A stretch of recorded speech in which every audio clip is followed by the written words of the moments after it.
Guys, so today I'm going to go through the review, which is basically the Go formative that you guys did earlier in the week, plus one additional question. So your test that's coming up is going to be on all of these. It's just going to be a little bit shorter, so there are some extras just so you can, have that extra practice. This polynomials notes that I have up here on the slide first, that is what I gave you in the Go formative. I also gave you an additional copy in the Google Classroom. I would make sure you look over it, right? On the top, we have our number of terms based on how many we have. Remember, a term is something that's added or subtracted.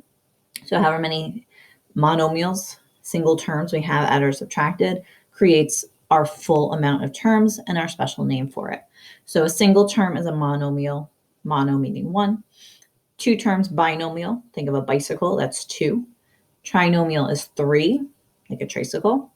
And then 4, 5, 6, and onward is just a polynomial with that many terms. They don't have a special name for those. The other way we name polynomials is using the degree. So if it's a degree of 0, that means there is no variable. That's a constant. It's just a number. A degree of 1 is linear. A degree of 2 is quadratic. A degree of 3 is cubic. 4 is quartic. 5 is quintic. And 6 and onward is just that degree. So 6th degree, 7th degree, 8th degree, so forth and so on. Okay, so that's the first part of the test is going to be naming a polynomial. Looking at its degree, so the biggest exponent, and how many terms that it has. The next part is going to be on your end behavior. So again, odd or even is dependent on the degree. So if it's an odd number degree, then it's going to look like one of these two options. If it's an even number degree, then it looks like the other two. So odds are always opposite, one up, one down. Evens are same. I think of it as, evens, the number divided by 2. So you go 2 by 2. Those are going in the same direction, either both up or both down. And again, the positive or negative depends on your leading coefficient. So the number attached to your term, the number in front there, if it's positive, it's going to be going upwards. Negative will be going downwards. Okay, our intervals, depending on where we're looking, if we're looking for increasing and decreasing, we're going to use the x values of our max and mins to look to see where the graph is going up or down. And if it's positive or negative, we use our x-intercepts. So we can see where is the graph above or below the x-axis. So your intervals are always made up of your x values. So that's important to know. And then when we graph our polynomial, we're going to make a table, -2 to +2. Use a scientific calculator to help you out if you need to. You plot the points from that table. And then you want to also be aware of your end behavior. So that way, if you do have an end behavior that is telling you both ends have to be going upwards, then you want to keep that in mind. So when you do have to graph it, you make sure you are making those ends be in the appropriate manner, movement that they should be going on. Because sometimes the points on the graph may not make it seem like it is going in that direction. Okay, so it's really important that we do take note of that end behavior as we are plotting our points and connecting and drawing our graph. Okay, so let's get into this. So our first sets of questions were on naming polynomials. So again, first thing you want to do is find that biggest exponent. So it's a 5. So I have a degree of 5. That tells me it's quintic. There's 5. And then there is 1, 2, 3, 4 terms. So a quintic with 4 terms, our answer would be B. And in fact, we could have canceled out all of these other answers because none of those said quintic within the problem. Okay. Number 2, again, I look for my degree first. So it's a degree of 3. So that's going to tell me it's cubic. I have 1, 2 terms. So that's a binomial. So a cubic binomial. These first few questions are meant to be really quick, really fast, really easy, as long as you know your terminology. Okay, I have a degree of 4 in this one with 1, 2, 3, 4 terms. So this is a quartic. Think of quarters, right? 4 quarters. Quartic with 4 terms. And our last one Again, here's my biggest exponent. So it's a degree of 5. So again, go back. That's a quintic with 1, 2, 3 terms. So it's a quintic trinomial, which makes this one D. Okay, so again, you're going to want to be able to know the names of those values, or those polynomials. Okay, the next thing we're going to take a look at is our end behavior. So our end behavior, again, I do need to know the degree. I do need to know the leading coefficient.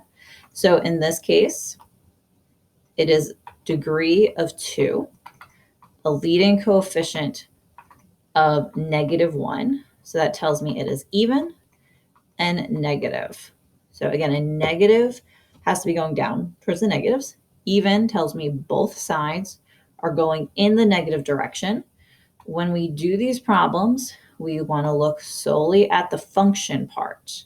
So the function is going in some direction. The last portion of our, let me put that back to yellow like I had it, just for continuity. There we go. So again, as I was saying, the x's are just saying left, right, left, right. If you notice, they're identical in all of them. So we don't need to focus on the x part. We want to focus on the function part. The function has to have both functions going to -infinity. So in that case, it is going to be C for this one. Okay. Our next problem, same thing. Look at your degree. So I have a degree of 4. That is even. I have a leading coefficient of 1. That's positive. Well, that's just the opposite of what we just looked at. So both ends have to be going upwards to positive infinity. So again, when I go back and I look at the function notation, I'm looking at the function notation that is going to have a positive infinity for both functions. And that gives us B for this one.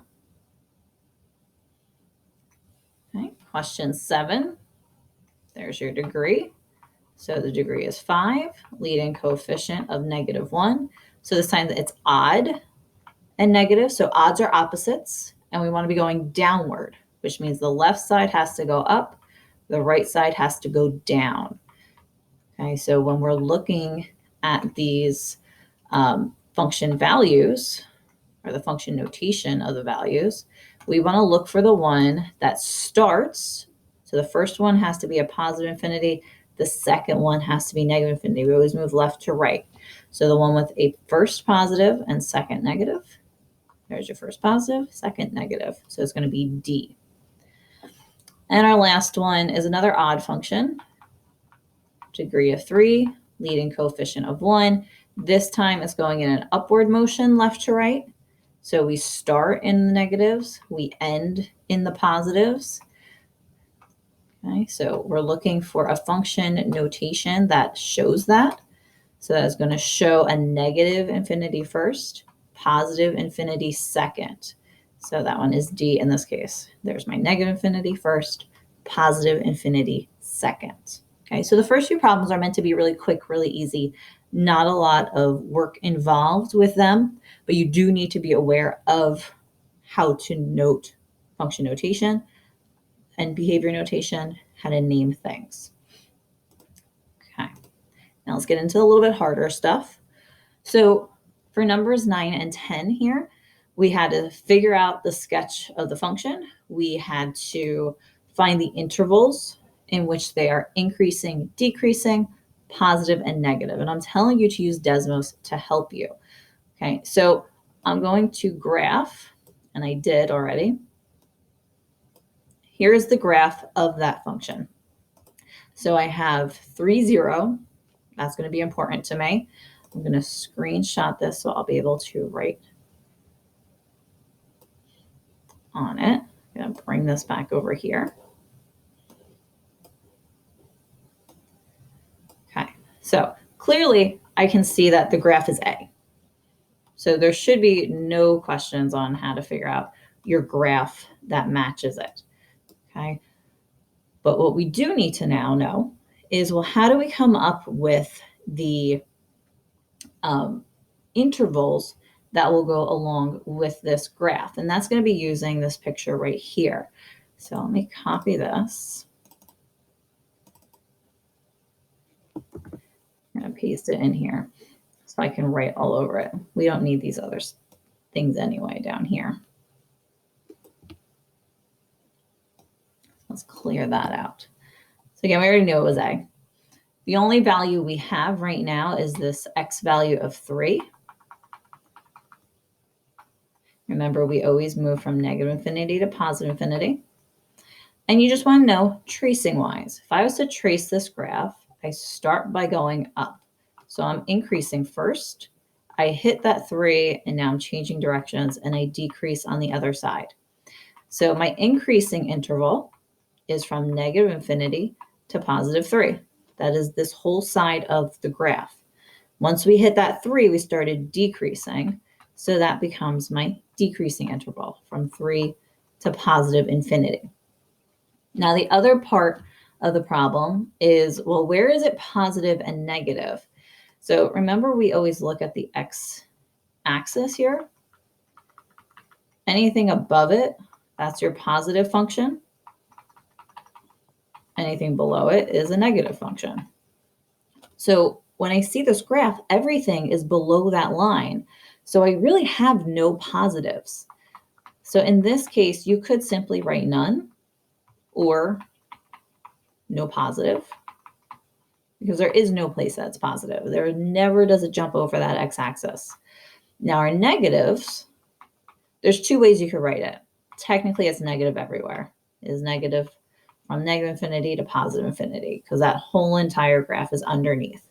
The other way you can write it is technically it has no sign on the x-axis. So you could also write it from negative infinity to 3, and then from 3 to positive infinity, because technically that still denotes everything's underneath, that it's never crossing. But at 3, it was just touching it. So either or is a fine answer for this problem. Okay. Next thing is now number 10. So same thing. I'm going to graph this. Let me pull Desmos back over. Okay. So here's my graph for number 10. I'll be able to very easily figure out which graph it is once I pull up my multiple choice again. I think it was A. But we're going to start with our intervals of positives and negatives. So let me screenshot this one.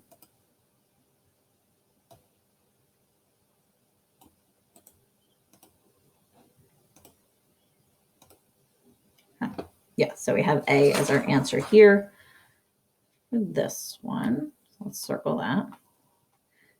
And I don't need any of this other stuff now. I'm going to bring in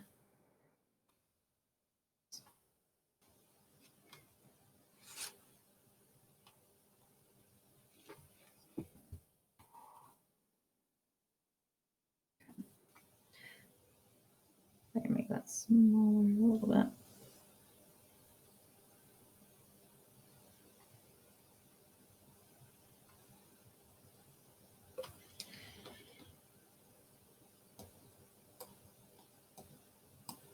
Okay.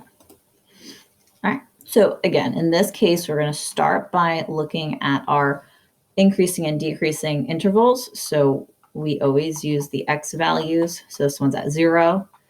This one was 2.667. Again, I still have negative infinity to positive infinity. And I'm going to go through and trace it. So when I trace this, first thing that happens is I'm going in a downward motion. So I'm decreasing first. Then I go up in between the two. So I increase. And then I decrease again on the end. Okay. So I'm going to write these over here this time. So my increasing interval is only that middle section. So I increased between the two numbers, 0 and 2.667. I was decreasing on the other ends. So I was decreasing to start, so negative infinity to 0. And then I was decreasing on the opposite end to finish it off, which was 2.667 to positive infinity. Okay. So again, every time we're using your increasing and decreasing, we want to be using our X values of our max and min.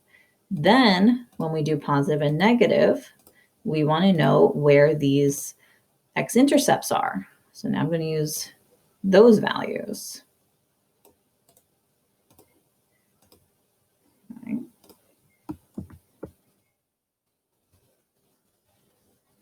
Okay. So when I look at this, remember we want to look at our x-intercepts on the x-axis. So we're looking at -1, 1.382, and 3.618. Again, still with the negative infinity and positive infinities on each end. We then are going to look, well, where is this graph above the x-axis? Where is it below? So I can clearly see it's above right here. So that's from -infinity to -1. It's also above over here in this little hoop section, right? And that's in between these 2 points, 1.382 and 3.618. So I can write those. So -infinity to -1, and then 1.382 to 3.618.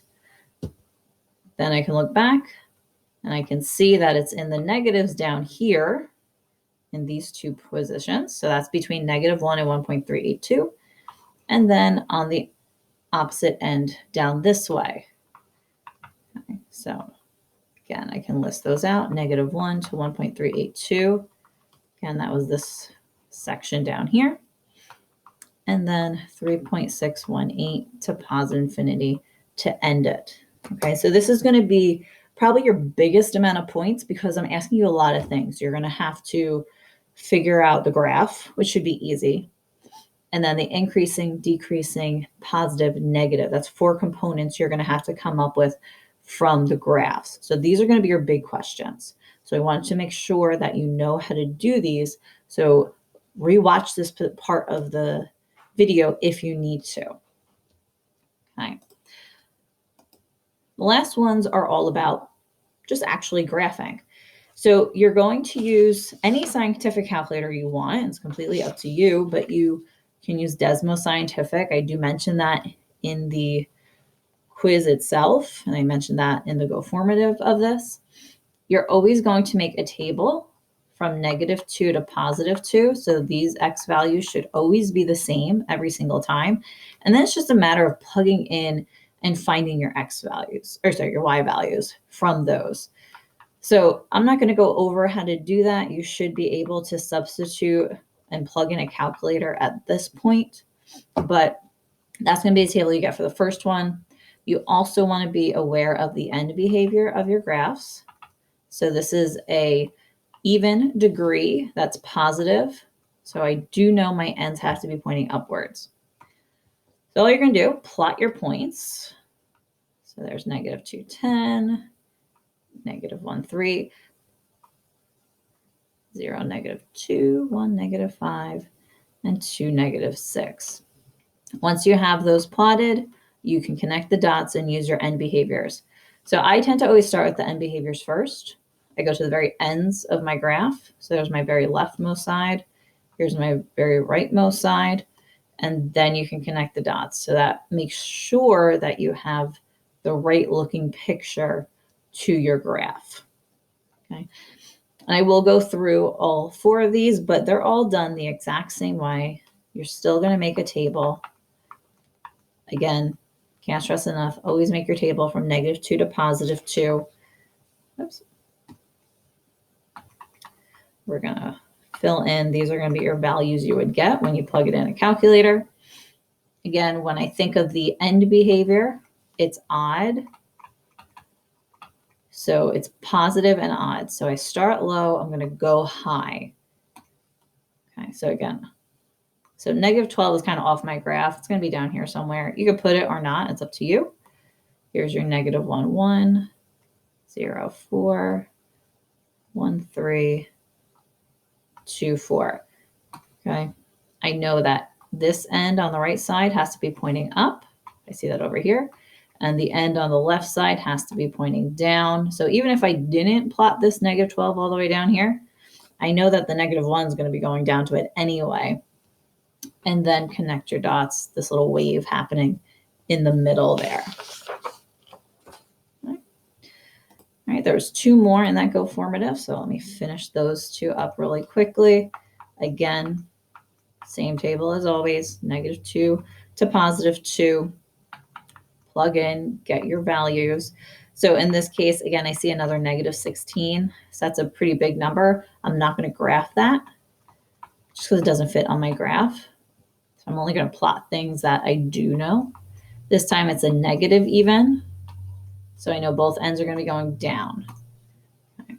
So let me plot these points real fast. Again, I'm skipping the -16 just because it doesn't really fit on my graph anywhere.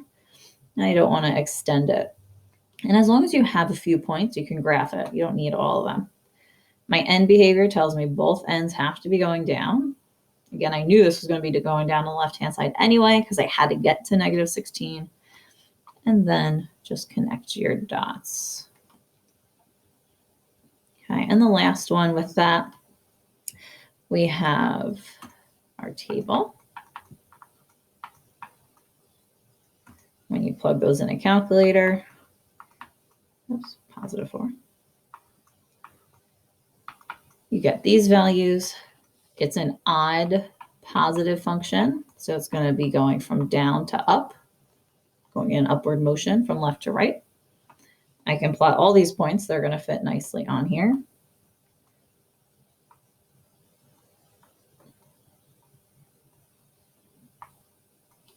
And again, I know my end behaviors. This rightmost side has to go up. I see that here. Leftmost side has to go down. I see that one over here. And then just connect your dots in between. Okay, so that stuff shouldn't be too hard for you. Just make sure that you're plugging it in the calculator correctly each time. And there is one more. Now, this one was not in the Go formative, but this is what we finished up with. And you will have one question on there that I want to make sure you know how to do. So when we have to sketch a graph without a polynomial, remember we look at our increasing and decreasing.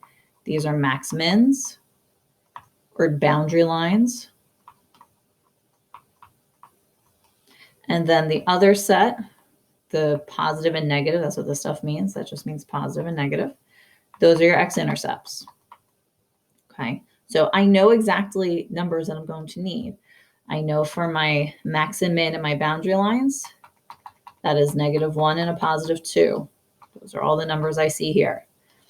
For my x-intercepts, I see a -4, I see 0, I see 5. Same numbers repeat on the bottom, so I know I have all the ones I need. So I'm just going to start putting them on my graph right now. Here's my -4, 0, 4, 5, x-intercepts, and then the boundary lines go at -1 and at 2. Okay. Now, I'm going to do the side work off to the side. If you can do this without it, by all means, you don't have to do all of this, but it is your thought process, and I want to make sure you know how to do that. So starting with my boundary lines, -infinity, -1 to +infinity.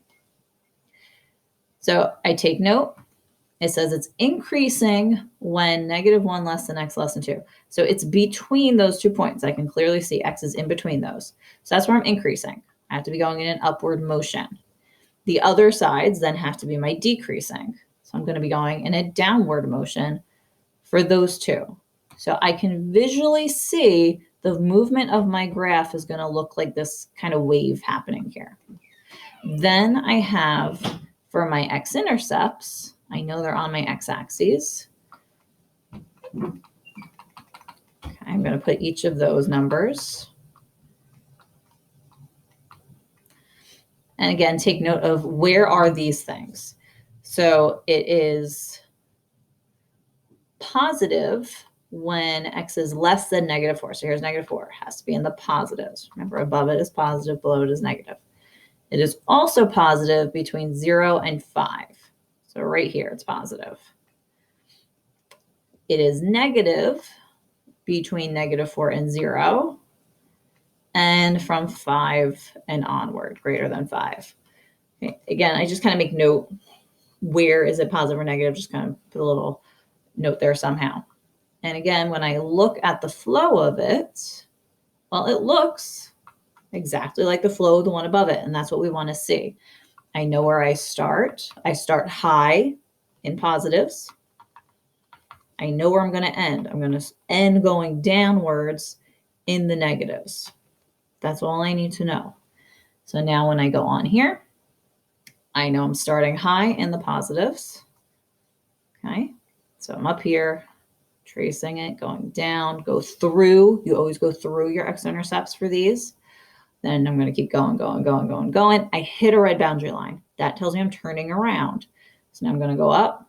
It's going to be a quick shoot up because I got to go through the next point I see. Make sure you're going through those points. Up, up, up, up, up, up. Hit the next boundary line, turn around, and I want to go through that last point here and down. So now it follows, and it looks kind of like my yellow lines that I kind of had as my thought process. So this is my answer for the graph. I know what it looks like. The last part is going to ask me, well, what, or describe the degree and the leading coefficient. So based off of this graph, I can say that the degree is going to be odd. The reason I know it's odd is because I have opposite ends. One end is pointing up, one end is pointing down. The other thing I know about the leading coefficient is that it is negative. It is going in a downward motion from left to right, or you can always just look at your rightmost side. The rightmost side is pointing down. It's going towards the negatives. So my leading coefficient is negative. Okay, hopefully that helps you prepare for your test.